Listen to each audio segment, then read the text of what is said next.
How do guys, welcome back to Edgar TV. Today I want to talk to you about Gerwyn Price, and I think this is a topic that's coming up quite a lot.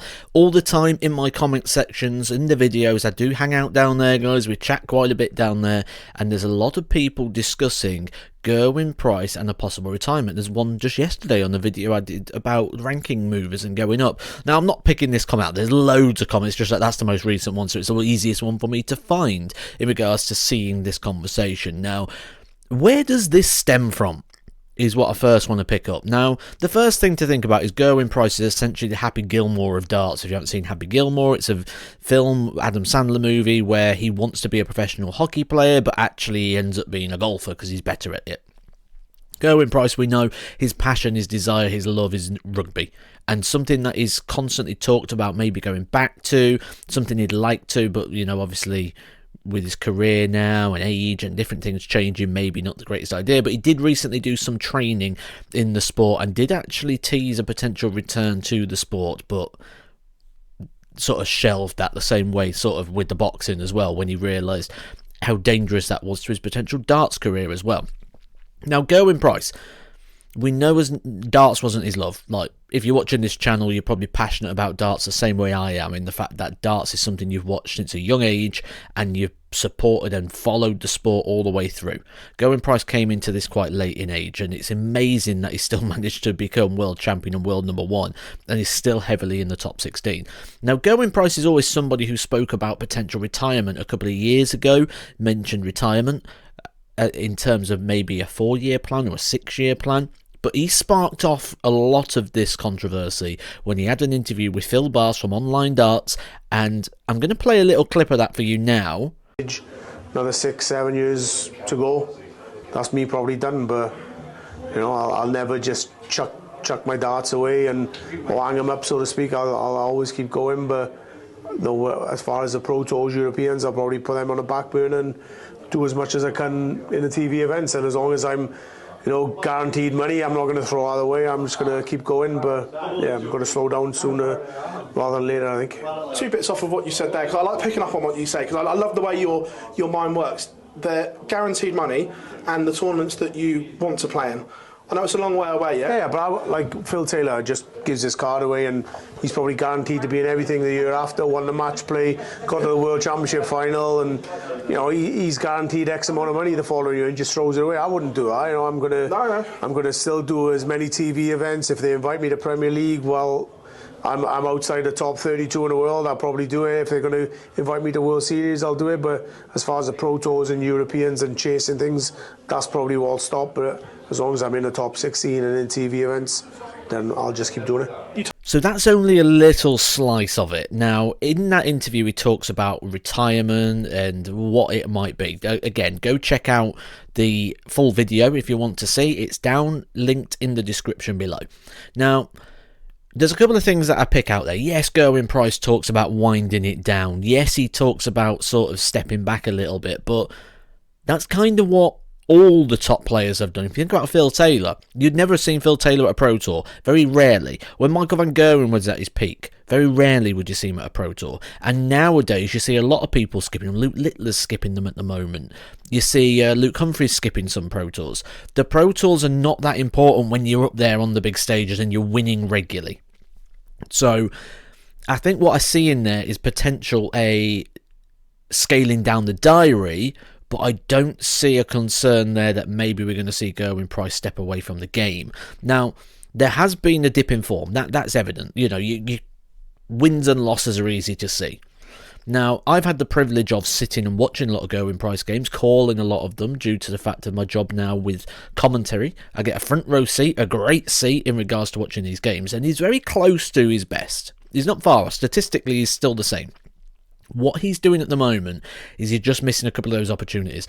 Those shots like a 72, a 67, you know, those sort of low combination shots, there's what's not going right for him at the moment, and that's the difference between elite and good, when those shots become as common as taking out a double 16. That's the difference between the levels. 1 dart, 2 darts at a double in those sort of moments, if you watch the sport intensely. Now, that means he's within realistic reach of going on a run somewhere. But one thing that's been questioned is maybe his desire and his passion. We're certainly not seeing the Gerwyn Price roaring anymore. Now, some of that may have come out of him due to the constant abuse of which he has taken. Again, Phil Barr's got a great interview with Chris Mason where Chris talks about the level of abuse that Gerwyn Price received while his family was there as well. So there's probably a part of that in there as well that maybe he's wound it back a little bit indeliberately. But there's also now that moment where you've got to look at it and go, does that wake back up again? Now, I spoke about James Wade. Think about this at the start of the year. The middle part of the year when James Wade nearly missed out on the World Match Play, I sat here on this channel. Those videos are still available to go check out if you think I'm blagging it. I said James Wade is going to kick into action here. Because at the start of the year, James Wade would have woke up on January the 1st, he'd have got his calendar out and he'd have gone, when's the World Match Play? It's that week, I'm busy. I'm at the World Match Play. When's the Grand Prix? I'm busy that week. And he'd have marked off all these big major events, expecting to be in them. That's what Gerwyn Price would have done as well. Certainly with the Grand Slam of Darts, something he's won many times before, something he would have expected to be in. Now, he's not. He's missing it.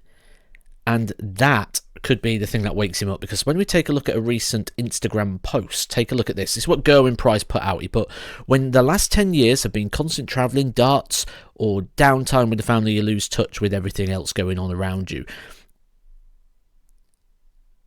Now, when there's no darts, it's like trying to fill a void. I finally realised my life is darts, and without it, I don't know what to do with myself. Fortunately or unfortunately, you are now stuck with me. Go on. This is exactly what I spoke about with James Wade. When you've got that expectation, when it's just going to be there, it's going to be, and now he's got to sit home, and now he's got a week that on his diary, on his calendar, and marked off. He wouldn't have took exhibitions because he'd go the Grand Slams on. He wouldn't have took any of the work, Grand Slams on. He wouldn't do anything with his businesses because I'm booking myself away because I'm not going to work on my business because Grand Slams on. And now he's got a week and he's like, well, what do I do? This is the best thing I think that could have happened to Gerwyn Price. Now, question the desire.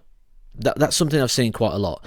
But I don't know if you can do that anymore, because actually Gerwyn Price didn't qualify for this event but went to the originally wasn't going to go to the qualifiers but then did. He ended up losing the final. It was a good final, wasn't a bad performance, ran into one. Now, he went to the qualifier. If he didn't care anymore, would he have gone to the qualifier or would he have sat at home? Now, I think we go back to the interviews and we just debunk it a little bit and we just think through. I don't think at any point it's a complete shutdown of Gerwyn Price. I just think we're going to get a little bit of a wind down. And with that, I go back to an interview that I had with him on the Sky Sports podcast at the start of the year when he talked about things like not playing the Masters, not maybe playing ranked events as such. We've questioned would he play in the Premier League, but he's just said there he'll play in everything he's invited to till he stopped being invited. So yes, if Gerwyn Price is invited to the Premier League, I think he takes it. So, in conclusion, is Gerwyn Price going to be retiring? Absolutely not. Is Gerwyn Price going to have the same passion and enthusiastic for the sport? I think so. Is Gerwyn Price going to go to a situation where he's going to be challenging for major titles again? I hope so, because the sport is a better place for Gerwyn Price, absolutely, and I think he's going to be one of those people we really miss when he's not around. So we've got to enjoy him while he's here, and hopefully we're going to see a bit of a turning point in regards to his results. The stats still suggest he's going to be up there battling for titles. Just got to land those couple of key moments. What do you think? Do you think Gerwyn Price is having a bit of a crisis? Do you think he's on the downer? Or do you think this is the turning point? This is the wake-up call, missing this event? Because that's what I see here. I'll catch you soon down in the comments section, and let's all some more Edgar TV.